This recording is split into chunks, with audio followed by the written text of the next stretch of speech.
3 shots, 4 par, I just do 2, 1 putt, par 4, birdie, woohoo, new driver, info, replace, M2, par 5, fairway, what you fin do? Think I'll try to get on into, start right, good line, good view, it drew, shooter McGavin, 2 thumbs that's up high and 2 fingers pointed. The green jacket is going north of the border. Mike Weir has won the Masters. Well, Masters is done. Have you deleted the app? Yeah, gone. Yeah, it's gone. So we were just like, we better bring up the scores. I think I know the top 10 verbatim, but yeah, like it's funny you say it though, because I literally downloaded it like Thursday, or Wednesday night, and like favored all my guys that I have like bets on or in my pool, and then literally Monday morning gone. Man, so let me start this off, Bryce, with why can they not? I guess caddies. Why can't caddies wear these at the Masters? So we're not going to give it away, because if you're listening, are they not allowed to? Is that a rule? I didn't know that. No, it's all the same. They because they wear the green Masters hats, right? Okay, you just gave away what it is now. Okay, so so I'm wearing a bucket hat because I'm down in the recording space here and I couldn't find anything else. But this is like, this is kind of like the this is like the caddy hat, right? Yeah. Yeah. So I forget. Joel Damon wears it too, I think. Yeah, he wears like the PXG one. It's not as big as this one, but why don't they fire up like a green one for the Masters? Remember, like imagine Ted Scott going or like walking around wearing this. Like, for sure, great, man. Billy Spencer. Yeah. I was talking to him just a little while ago, past guest Billy Spencer. So big week for him, Sungjae. So if you're listening to the pod, you probably you heard the scores: Scheffler, McIlroy, Lowry, Smith, Cam Smith, falling down to T3, Morikawa, Zalatoris, Connors, JT, Sungjae, our boy Cam Champ, Chuck Schwartzel, top 10. DJ just slid out of there, T12. Mm-hmm. Yeah, a couple of surprises in there. Like, so when we had Weeksy on last week, he was saying kind of, there's 25, 30 guys that are going to win the tournament. You can, obviously, he got that part right. And you can only really select who's going to win the Masters from that 25 or 30. There's going to be a couple outliers. So in that top 10, there's a couple that kind of slid in there, like I think Chuck Schwartzel had a big day. Big 2 days, really. Yeah. The Thursday, Friday, he was lights out. He was second, I think, at one point. So pretty big start for him. Good tournament. I think he won 2011 champion. So is that what it was? Yeah. I shouted him out in our pre-episode or our pre-Masters when you said an outlier to win it, and that was the name that came to mind. So yeah, he played really well. It was kind of nice to see. Obviously Cam Champ, we're both big fans of Cam Champ. Get the guy some more TV time next time. Like, how are you top 10 totally. and we can't even see a shot? Like, that'd be great. I know, like, Tiger's back, I get it. Like, and then as soon as that feed was done, I went to you know what though, like, I'm not sure where he was on the course, but as soon as Cam Smith put in the drink on 12, tournament's done.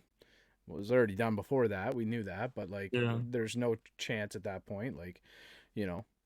Scotty Scheffler's minus 10,000 to win at that point, so never gonna happen.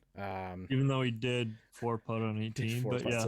So what do you think about the 4-putt? It was I don't know, man. I think that was kind of cool to see, because obviously still won by a field goal, and I think it kind of just showed he's human, right? He's not playing like he's human right now, but he obviously he knew he was gonna win the tournament. He just kind of broke concentration at that point in time, right? I just think it's great. It really just shows how much this tournament means to people, means to the players. Yeah. Even though they can keep their composure throughout the whole weekend, but I think you mentioned it. You read something where he said once he got up to the green, he felt those nerves. Yeah, that was in and you could see it too, for sure. I mean, 10 out of 10, he's stroking that putt, no problem. Yeah. But to win the Masters, it's a different story. Yeah, definitely a bit of I don't know. Bit of jitters, I guess. Walking up, you mentioned he saw his wife Meredith and stuff like that, and he kind of broke concentration at that point. We got a couple minutes into it here, but our guest this week is Keri Moffat. So Bryce, the one that we recorded earlier, is going to be actually next week. We're Yep. talking a little bit about Masters, so that'll be in next week as well with Jacqueline Lee. So a couple really nice ladies next couple weeks. This is Keri Moffat from the Stillway podcast out in BC. So you guys have heard of like Go Track Social Club. She's friends with those guys. Pioneer. She knows Dan Mann, who's been on the podcast before. So just kind of like connecting the dots with a bunch of people, which is really cool. So. Stay tuned. We'll talk for a few minutes and then we'll drop that episode just in behind. But definitely go check out the Stillway podcast. I'm gonna link it below, and you can hear the conversation with her. It's really great. But yeah, I think at that point in time, he's been on a tear, right? Winning 4 of 6 events, and like he's been obviously in the zone, right? He's I think at $11 million this year now in earnings, which is insane. John Rahm led the PGA Tour money list last year at 7-7, so he is crushing it. Like there's no stopping him right now either. Like kind of like me and you and our pick'ems. Yeah, the pick'ems is getting bad. I actually started all right, and it's a bloodbath right now. So it's tough though, because it's like you were firing off Hovland, and then as soon as Scotty Scheffler flipped over, if you win the week before, you get the tee, you get the honors, and you pick that guy, and he's won 4 or 6, and yeah, I'm getting worked. It's pretty bad. I actually had a decent week. I was up money on the Masters, not much, but we got to talk about the Rory Morikawa 18th hole, because it was an expensive, amazing. It was an expensive hole from Morikawa. Yeah. Expensive for him. He won a ton more money, and actually he's finished in his first 9 majors. He's finished in the top 5. Obviously, he's won the Open. He's finished in the top 5 in the other 3 now, I guess, too. So, obviously won the PGA Championship too, right? So, first player to ever do that. Tiger did not even do that. So, in his first 9 majors, he's finished in the top 5 in all 4 of them, which is an incredible stat. I think, like, you see Scotty Scheffler 4-putting from, 11.5 inches or a little bit more than that, but you see how intense these tournaments are, right? So, that's a wild stat. I haven't heard one like that in a while. Like that's pretty elite when you're talking like the elite tournaments too, right? So yeah, the hole out there, so it bumped my Corey Connors and my Zalatoris to T6. I had them both T5. You and I were talking about it pretty I had a pretty substantial, I was waiting on a pretty substantial payout. So Morikawa stole that for me. If you're listening to this podcast, Colin, I know you probably are. You can send it to Mac at otsgolf.com, otsgolf.com. Just send me like a little Venmo or whatever it is, PayPal, whatever you want. But yeah, it was pretty awesome to see though. That was amazing to see. Like Rory's, like I don't know if I've ever seen. He said he's never been that excited on a golf course before, and I kind of believe him. I don't know. He looked like a kid. He looked like a kid playing in the sand, man. Like they were fired up. It was like Step Brothers moment, where they're like, "Did we just become best friends?" I know. And Rory, did you see Rory's arms? Like he was doing I don't think he knew what to do. Like he was so fired up, and he just kind of shook his arms and threw his club, and then Morikawa buries it, and then they did same thing all over again 2 minutes later. Yeah. So it was really cool to see. The Masters is full of like awkward handshakes and gestures and stuff. Yeah. Steve Williams and Tiger, back in like 2005 or 7 or whatever it was, with the like one of the greatest shots in the history of golf. And I think it's just all the raw emotion, and like it kind of takes over, right? Yeah, how do you handle it, right? Like how do you actually control your emotions in that time? It's so like it was really cool to see. So I was telling you, Bryce, just before we hopped on, like a crazy stat. Rory's like major scoring average is like round 1 73, round 2 like 70, 69, 68 or something, and like it's not really, obviously we saw it, we got to talk about it. It's the greatest final round in Masters history. Tied the record, beat the record, tied the record. I believe he tied. Yeah. So it's just lights out. Like I don't want to say it got close. Like everybody wants to think there was drama there, but like Scotty Scheffler was unwavered, man, until he hit that last couple of putts. Like there was no stopping the guy. He was just, it didn't matter if he got into trouble, he got out of trouble. He like his wedge game, man. I didn't realize like he was playing with Cam Smith, who's probably a top, I think everybody agree, probably a top 3 wedge player in the world right now. Like we're talking like around the greens and stuff like that, and like Scotty Scheffler was unreal all weekend. He probably chipped in at least like what 5-6 times. Like it was over the weekend. It was insane. It was really, really cool to watch. But yeah, the Rory, Colin Morikawa, like back-to-back holeouts from opposite bunkers, like not opposite, but two different bunkers. I don't know if we'll ever see something like that. Not at the I don't not know. on That the was 18th at pretty. Augusta. That was pretty That was electric, man. pretty unique. Yeah. Yeah. How about the Scheffler's decision not to lay up on 15? You like that, or like I don't know.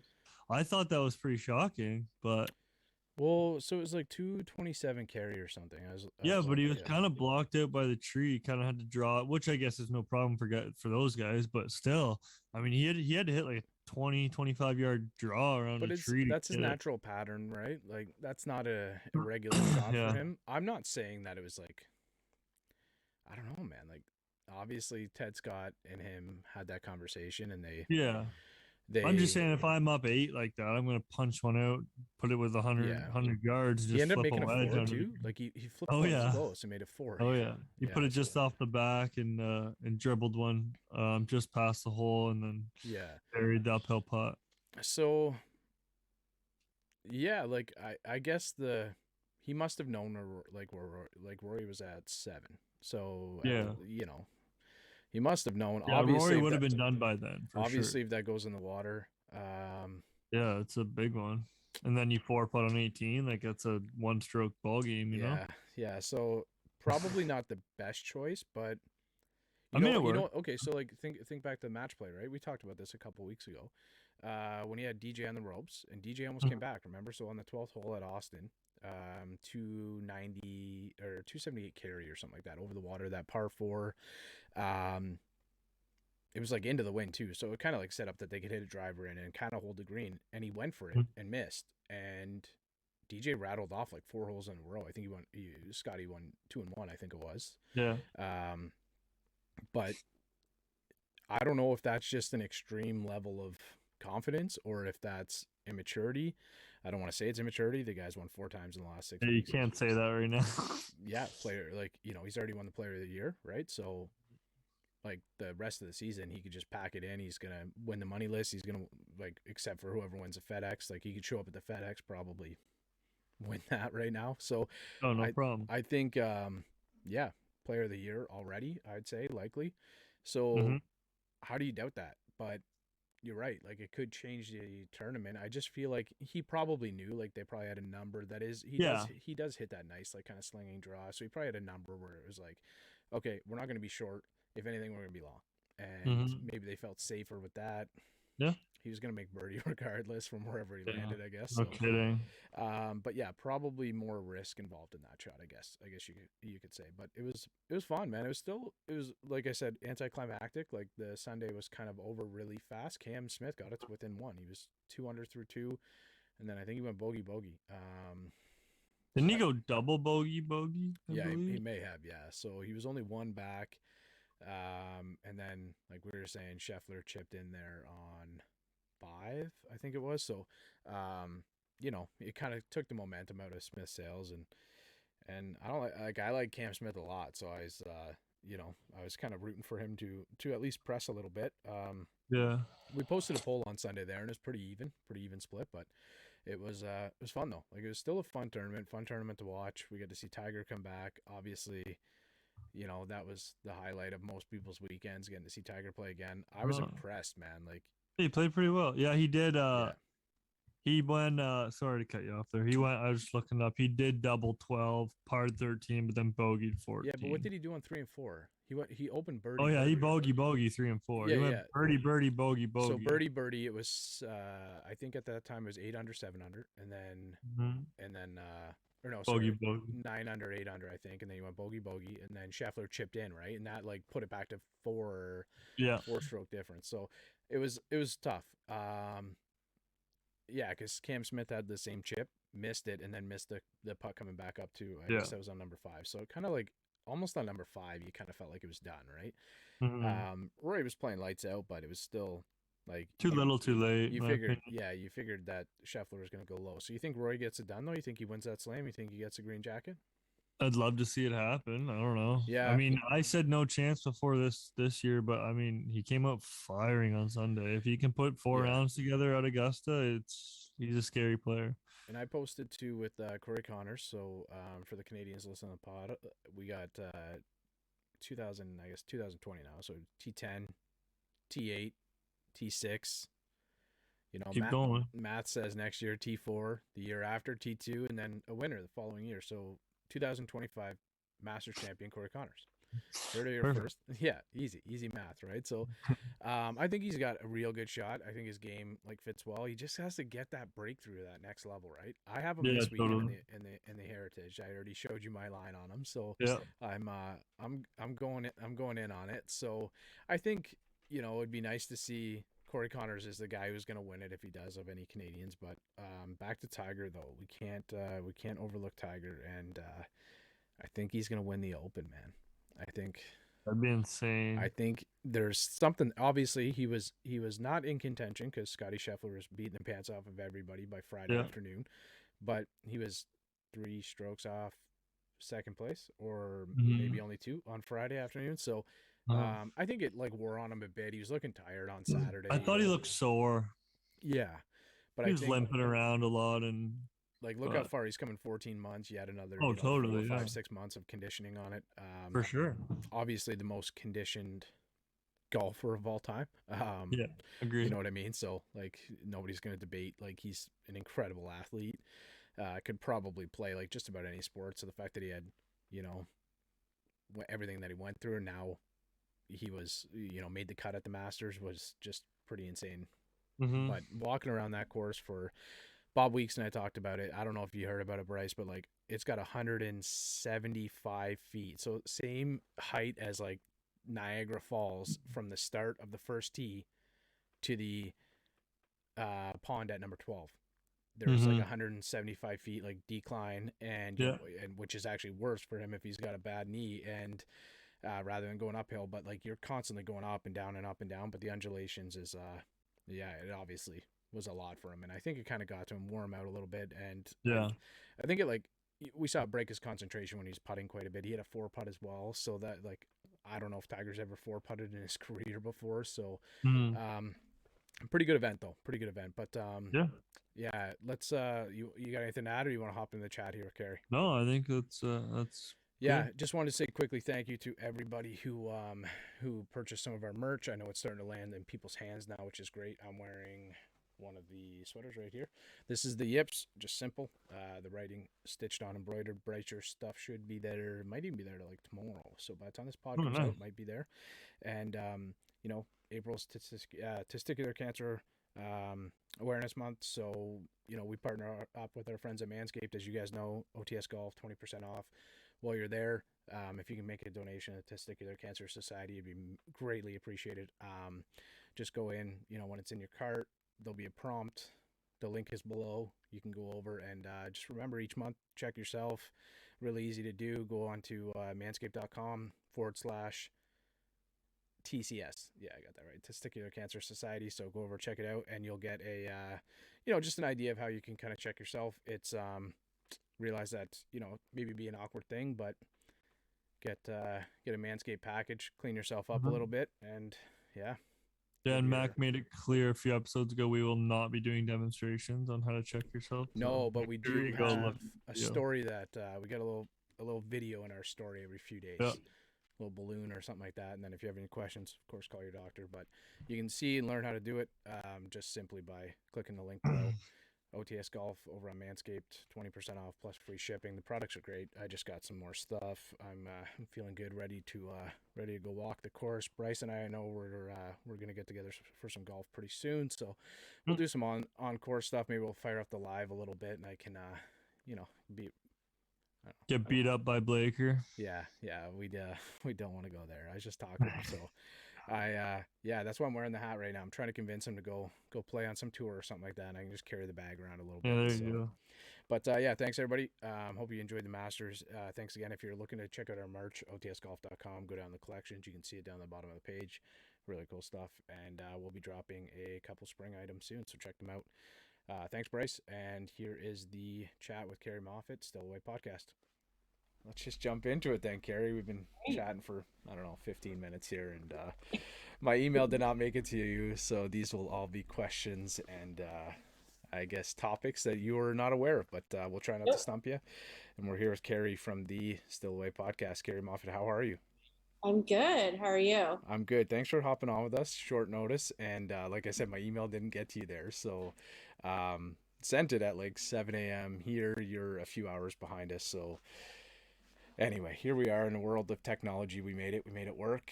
Tell us about yourself. Anybody listening over on our end? So you're out west. Can you kind of let any of our listeners know who you are? Yeah, I'm an Ontario girl. So I grew up in Leamington, which is a small town. It's about 30 minutes from Windsor. Spent a lot of time in Windsor, Detroit, because our small town didn't even have a movie theater. So anytime we wanted to do anything, we went to Windsor or across the border to Detroit. Still a Red Wings fan to this day. Sorry for the Toronto fans there. um, Moved out west. I worked at my dad was a golf pro. My grandfather was a golf pro. They were in the London area, Thames Valley, and then my dad made it up, assistant pro up at Weston in Toronto, and then became the head pro down in at Erie Shores in Leamington, which is where I started.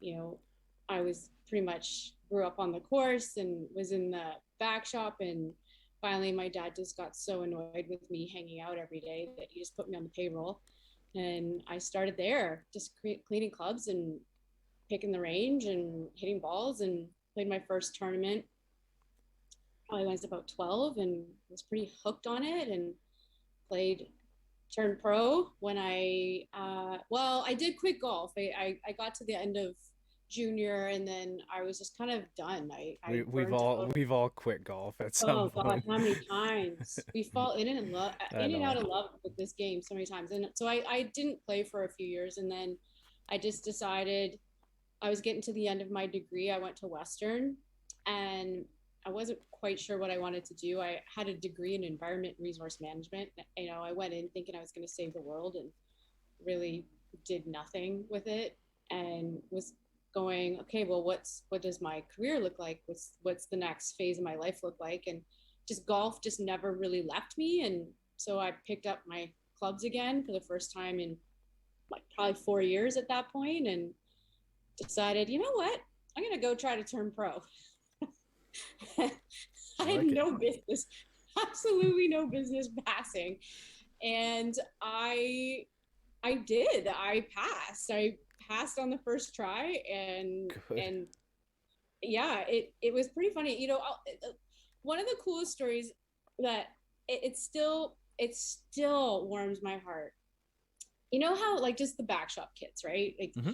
they all had bets on how much I was gonna lose by, and I got wind of that 2 days before I was gonna um, go up, because I can't remember. I think it was at Cambridge. I think that's where they did the PAT in Ontario, and I was devastated because these kids, I'd grown up with these kids, are like my friends, and they had these big bets. Not one of them thought I was going to do it, and I was in tears in the golf shop, closing the shop that day, and called my sister, and I was like, I am just so devastated. Nobody thinks I can do this. What am I doing? And I started to just question, and my sister just hung up the phone, and an hour later I see her going on her bike, her bicycle. She was riding up the long driveway to Kingsville, and she walks up the stairs, and I was like, holy shit, like that was an hour on your bike. What are you doing? And she's like, anything you put your mind to, you can do. And That's she's like, awesome.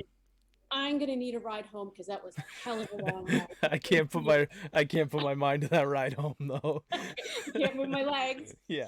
And so it was just that moment of her just saying, like, one person believing in me, and I had like my best friend Greg caddying for me, and I passed, and I started teaching. My dad kind of, I went to go close the shop because I was working at two golf courses at the time, still helping my dad out, and I got to work that day. It was maybe a week after turning pro, and I was going to close the shop, and he's like, okay, you need to do this, this, this, this, and also, you see that lady out there on the range? I said, yeah. And he's like, that's your first lesson. Go. I was like, what? And I just went out and I taught my first lesson, and that was it. I was hooked, and Nice. that's all I've ever done. I pretty much spent all those first years just trying to pivot enough to be able to be a full time coach, and moved out west, and I don't know, God, a million years later, here I am. So dad just threw you to the wolves. I like it. All Yeah, I right. totally. I got a small image here. I pulled it off your website. Oh God. Maybe as I'm looking at it, you can tell anybody your website who's listening here. So we got PGA of BC twice, teaching, coaching. So the NAIA team championships 3 times. Is that right? Golf Canada University team championships 8 times. Mhm. Okay. All right. Golf Canada University individual champion 4 times. NAIA individual champion. I should have brought my glasses 1 time, and UBC team of the year 2 times. So, you made the right choice by the sounds of it, right? So, what was that first lesson like, Carrie? Like, so you didn't know that you were going out to teach that night. Mm-mm. So what'd you do? Like, had you prepped at all before that time? No, So I grew up watching my dad, and he was a coach. Right. He was very much a teacher, a fitter, and a club maker.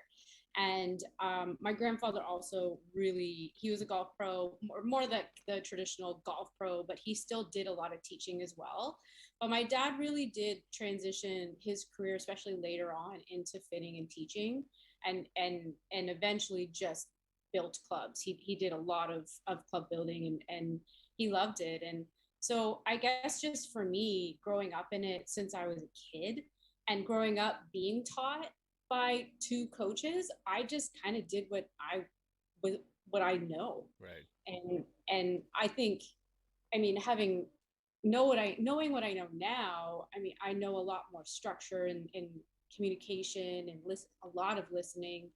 Um, but I just did what I learned from watching them. So, what do you like away from golf? It sounds like you said well, you got your first job. You were 12. Yeah, Is that he about right? just put me on the payroll. He's like, I just can't. I can't. Like, you're here every So away day. from golf, whenever you get, you said you had 4 years there. If you're, kind of getting away from golf for a little bit of period of time, it could be a night, could be a couple nights. What are you doing? Like, what's it like away from the game for you? Well, um, when I was a kid, I was into a lot of sports. I was a gymnast. I was pretty heavily into soccer. And then when I aged out in gymnastics at about 13, because it really wasn't, I was pre-competitive, so I was okay. I was decent. I was competing in gymnastics, but Right. I wasn't really gonna end up on any kind of provincial or national team. So I just transitioned into coaching. So I really liked coaching gymnastics. And I mean, golf is pretty consuming. I mean, if you're in it, it's hard to have a life outside of it, and especially um, with all your friends who, when they find out you're a golf pro, that's all they want to talk about.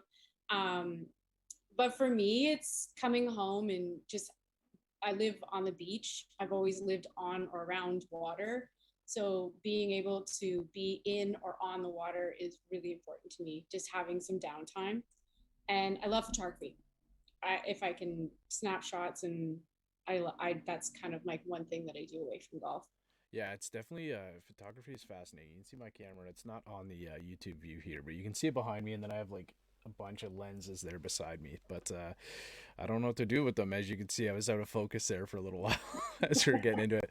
You didn't mention karaoke, so if you're following us along, we're in conversation with Keri Moffat, host of the Stillway podcast. Um, d- I don't even want to say debatably, like it was probably the best intro to ever start a podcast in the history of podcasts. So I'm gonna link the pod below. So please do yourself a favor, go down and, and click the link below, and just if you can do anything, follow, like, rate, do all the good stuff, but definitely listen to the intro. It was epic. So a karaoke professional. Oh God, no, no. It was because so Courtney had never really spoken into a mic and with headphones, Are you and recording? I like that. That was like my he favorite had no part. idea. I had no idea what Paige was doing because he was just like Oh on his man. laptop or whatever, and Yeah. he had the board and everything. And so she starts singing, and I start singing, and she's like, "God, I sound fantastic on this mic," and she was obsessed with her voice. So we start singing, And then I'm like, are you recording? He's like, yeah. That was probably the best sound bit I've heard in a long time. Like, I've had a couple good ones too, because I got Bob Weeks the other day talking about egg salad sandwiches. Like, it's yeah, that was a really good intro. I love that. And it's good. So like, what is the Stillway podcast? Like, what was the idea? It's your, you're an episode in now. What do you Yes. think? Like, how did it go? What was the, like, why did you create it? So I have really good people around me and good friends and people who really care about pushing me outside of my comfort zone. And so it was the Go track at Cody and Garrett and Pays and Tom, formerly from the Four Jack, as you're pointing to your Go track head covers. And yeah, Tom and Pays from Four Jack, and they're all, Alberta boys, and and they've done a really good job at starting businesses and doing their thing. And Cody just called me one day and he's like, why don't you start a podcast? And I want to be your champion for it. And I was like, no, nobody's going to listen to me, whatever. So then he calls me again. And I think it's probably the third time when I was like, okay, let's actually unpack this and think about it. And he was just really passionate about trying to get a different voice out on the airwaves when it comes to golf, and in particular, just bringing on a female to have a different perspective. And I think golf is going to be a better sport overall if we can create this like open landscape for diversity, because you're going to get different perspectives and different reasons why people love it, and different ads and different airwaves and just all of it. And that's was his passion, and that's what the Go track is built on, is golf is for everyone. And then I just started to think about it. I was like, you know what, maybe I can do this. And then from there, it just spun into the idea of Stillway. Was like, golf is still a ways away from it really being inclusive. And the whole concept of the podcast was to bring people on who had some really cool perspectives of how to get us closer to being more together. Yeah. And I also wanted to bring in a different conversation. And in the conversation, I'm a coach that I definitely lead with technical, because I want to know what's going on. But as a coach, you have to know everything. Just because the numbers say the numbers, that's part of the equation. But what else is going on? Like, what's the layers? So I'm a coach that tends to peel the layers back to get down to the real root of what's going on. And that's kind of what I wanted to do. I wanted to like really poke at people and figure out, like, go deeper than just the surface and figure out what's going on.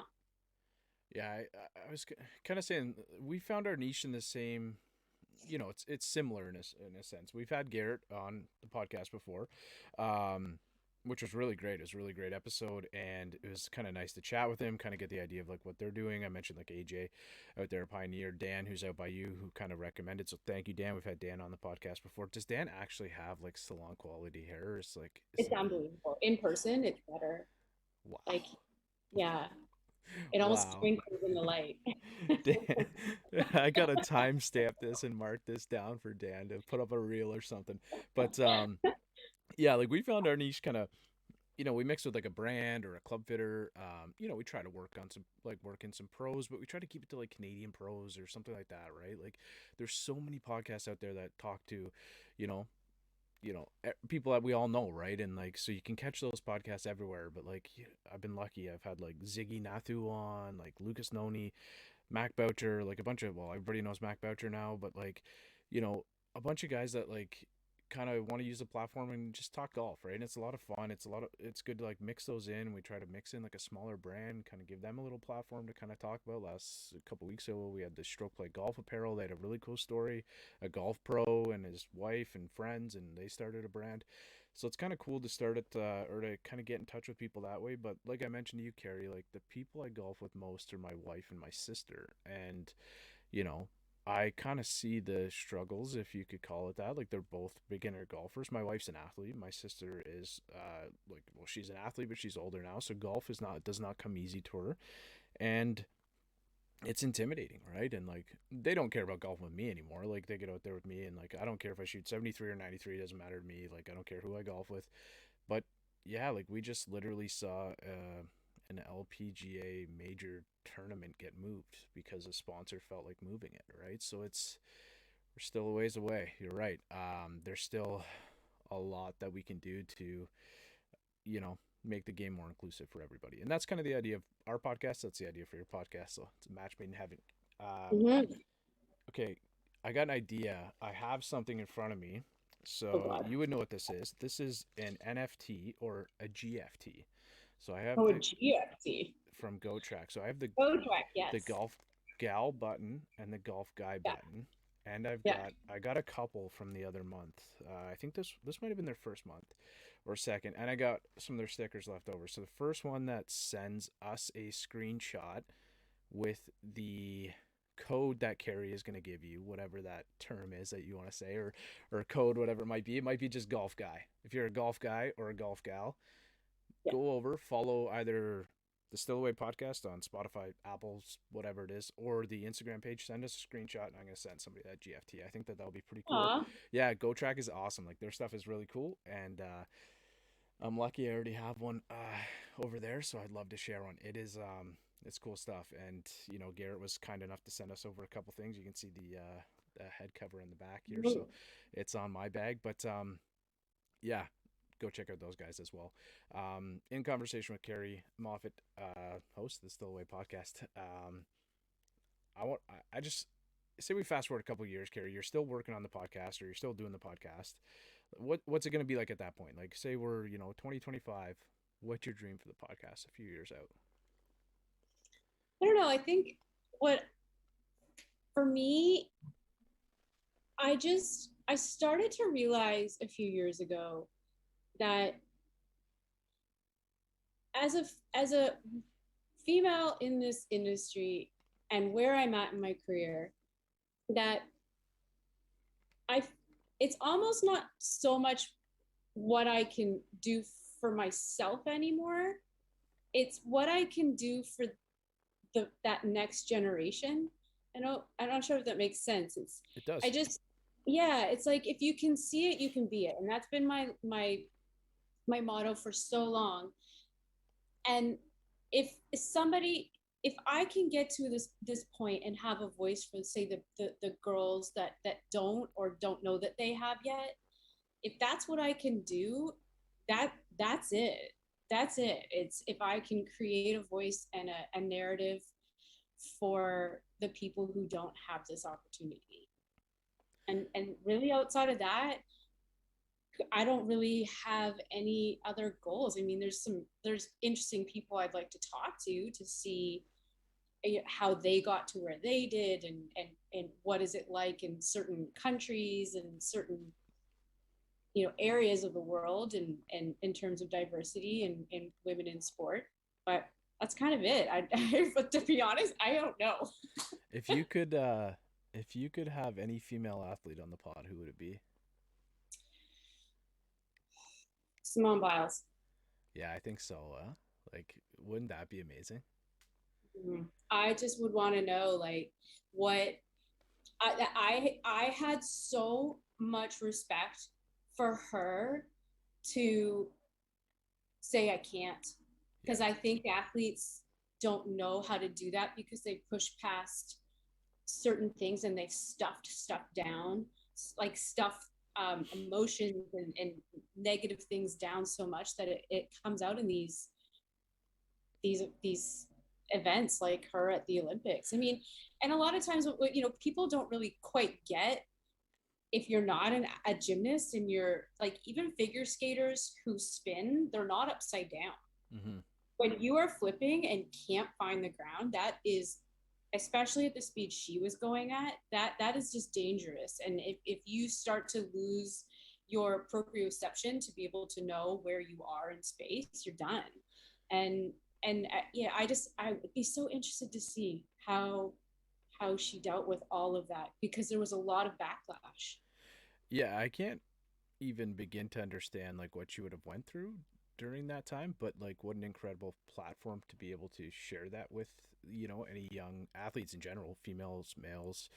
But even like when you think about gymnasts, like again, like you mentioned that you have a background in it, it's such a young sport to get into, right? The pressures are higher than most sports when they're very young. Like I think about like young men hockey players and stuff like that, or young boys playing hockey, and like the amount of pressures and stuff like that. And like, it's like that for, I assume it's like that, or I shouldn't make an assumption, but there seems to be a lot of pressure for like young female gymnasts too, right? So for her to be able to kind of use that platform and, step out and say, you can't, like right now, is it's pretty incredible. If you could get a female golfer on any era, who would that be?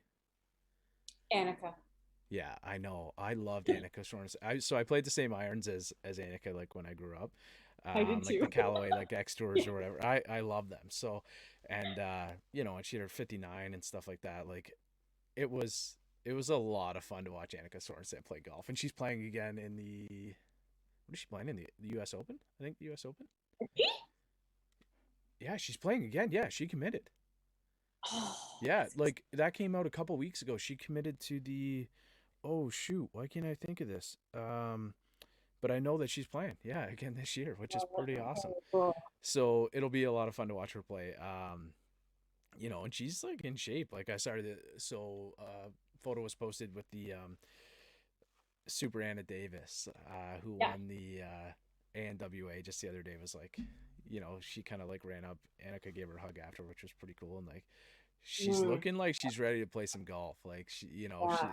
so I wouldn't put it past her to, make a cut, play well, and yeah, it'd be really great for the game. And like that's another person, Anna Davis, like the That was youngest ever girl to win the ANWA, which was absolutely insane. 16 years old, like, and just kind of walking around the bucket hat and like having a really good time. Like I thought that was a lot of fun to watch, and the Tiger shouts are out on social media, which was pretty cool. So while we're having this conversation, we're kind of leading up to Masters Week, so we'll get this one put out. But yeah, I think that would be like, yeah, how could you not have Annika Sorenstam, right? So yeah. another one for me too. Like if I had that opportunity, would be I think Serena Williams. I think Serena Williams would be Oh, yeah. pretty like just kind of being that, I guess, polarizing of an athlete would be a pretty cool conversation to have. Definitely kind of that GOAT title, right? So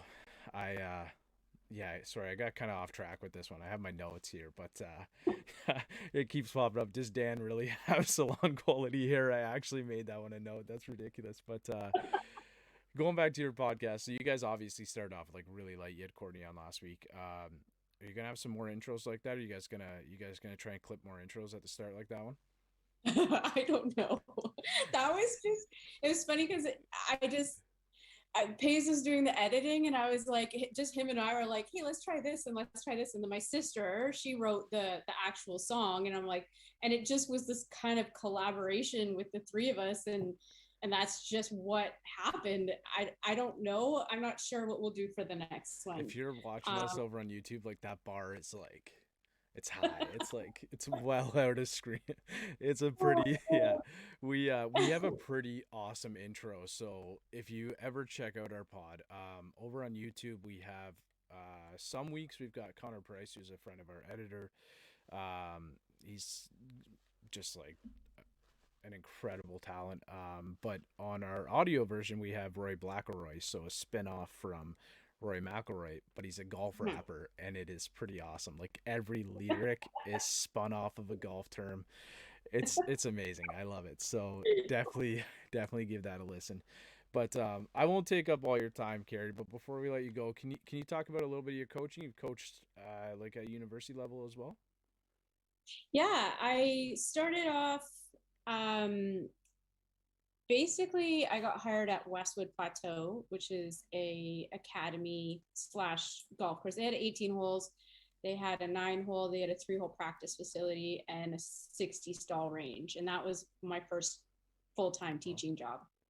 And it was awesome. And I got to work under Doug Hasty, who is an Ontario pro.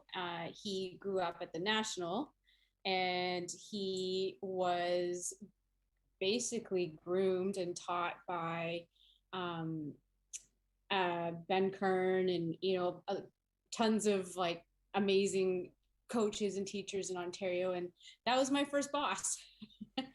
Yeah, actually, no, he George Knudsen was his very first coach. So big Ontario plug there. I mean, George Newsom's one of the best coaches in who was in Canada, and yeah, I worked there for 4 years teaching, and then I went back to Ontario and helped my parents out, where I went back to kind of working in the shop and teaching, and I just missed it a lot, and but I developed some programs from what I learned from Doug, and then I moved back west and got the job as director of instruction, and they didn't really have a big program at Mayfair Lakes, and I just went and started from scratch and just kind of built something. What just hit the pavement, went to the community centers, taught in daycares, taught in schools, just anywhere I could get the academy and the coaches' names out there, and we just built something pretty special, me and the coaches at Mayfair, and then ended up, oh gosh, like 12 years ago, I guess, I met the head coach for UBC, and the university out here in Vancouver, and got hired on as the assistant coach for the women's side, and I just absolutely loved it. And through that opportunity opened up the doors for a lot of other things. I got to work with the provincial association, and worked for I worked for the PGA of Canada as a facilitator. So it's just evolved. And like, to be honest, people ask, I probably should, and I'm probably shooting myself in the foot by admitting this, but I don't really have that 5-year plan. I should. Okay. All right. I've managed to just connect with really good people, and I've always stayed true to myself and what I know. And I think that comes from being raised by my dad and my grandfather, who were really just good men, and really good balance. They always had a really good balance between their family and golf, which is, I think, hard. It's hard, definitely harder in the East in Ontario when your season is so limited and you have to be all on. But I've just had a really good balance and a good upbringing. Yeah, I'm gonna be And I've learning just followed my heart. that family balance is gonna be something I'm gonna be learning this year. We get a little guy 6 months now, so it'll be my first summer, and it's becoming shorter and shorter now out here. But that'll be my first balance this year, kind of trying to work out the both. So I'm lucky. Are they still out in Windsor? Your family still out in Windsor? My dad passed away. Okay. But my mom is just outside of London now. She's just close to Grand Bend. I'm gonna have to get the name of the course that you guys were at, because Bryce, our co-host, is out in he's in Michigan, so he played hockey, ended up staying there, met his fiance. He actually played for the University of Windsor for a bit. The younger brother, his middle brother, was drafted by Detroit, so you would like that one. Now plays in Chicago for their farm team. Okay. Yeah, but that's kind of our meeting point almost, right? Like in that area. So I might have to. I haven't played much down in that way. Anything really west of Toronto, I haven't really got out and played all that much of. So most of my courses tend to be east. So I'm gonna have to get some of those names and go check them out, because Ontario's like, it's plentiful here. There's so much good golf, but But I guess that's where Coach K came from. I guess I saw that on the page and figured that's a good time with Coach K kind of just retiring now. So you can be the Coach K that takes over that title for good. When the reference is there, it'll be for yourself. But thank you so much, Keri. This was great. Really appreciate you coming on. Before you go, can you share your socials and where we can listen to the pod? It's the podcast is Stillway, so it's just that I'm on Instagram. I don't have a Facebook yet, but my personal Facebook and Instagram is just Keri Moffat, and I believe we are on Spotify and Google Pods, and soon to be Apple. Yeah, I got it. I was listening to it on Spotify, so I'll link them down below. I'll check if it's on Apple. I've got Apple Pods as well. If it's on there, I'll drop the link below as well. And then, go over and stay up to date on the social media page. What's the handle for your Instagram? My Instagram it's Stillway. Okay. Stillway. That's Stillway. Okay. Podcast? I think, God, I should know. No, that's okay. You know what? I got it right here. At Stillway Podcast. So. Gotta be more. No, that's okay. That's all right. He's out in my ball in the course where I tee up. I lose a ball and I re-up. I miss a fairway, I probably end up in the ocean or maybe the beach. And I'm on a par 5 and I'm finna go reach it. Second was blind, I ain't see it. Feel like it might be an albatross, worst case scenario.